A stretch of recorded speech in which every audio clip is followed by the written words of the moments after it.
భయ్యా big boss అయిపోయింది, BB జోడీ 2 స్టార్ట్ అయింది. బాగుందా అని చూడడానికి ఒక 2 ఎపిసోడ్స్ మొన్న చూసాం. Dance of India theme select చేసుకున్నారు. అలా డెమాన్ పవన్ని, రీతుని డాన్స్కి సెలెక్ట్ చేసుకున్నారు భయ్యా. నాకు నిజంగా చెప్తున్నా, నవ్వాపుకోలేకపోతున్నాను భయ్య. ఆ డ్యాన్స్ చూసి అరే ఇది డ్యాన్సా ఇంకేమన్నానా. వాళ్ళకి అంత డ్యాన్స్ రానప్పుడు ఎందుకురా బాబు వాళ్ళని షోలో పెట్టడం, ఆ దరిద్రాన్ని మాకెందుకు చూపెట్టడం. అర్జున్ కళ్యాణ్ అయితే ఇలా పగలబడి నవ్వుతున్నాడు, మిగతా వాళ్ళందరూ కూడా ఏం చెప్పాలో తెలియదు, జడ్జెస్కి కూడా కామెంట్ ఏం చేయాలో కూడా తెలియదు.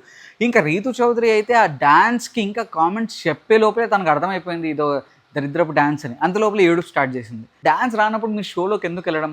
సరే మీరు తీసుకున్న డ్యాన్స్ ఫామ్ ఏంటి, సెమీ క్లాసికల్. అందులో చాలా డ్యాన్స్ ఫామ్స్ ఉన్నాయి, అది చూస్ చేసుకోకుండా మీకు రాంది ఫస్ట్ అటెంప్టే, అది కూడా సెమీ క్లాసికల్. డ్యాన్సే రాదురా బాబు అంటే సెమీ క్లాసికల్. ఆ డ్యాన్స్ని చూడలేక చచ్చిపోయాం.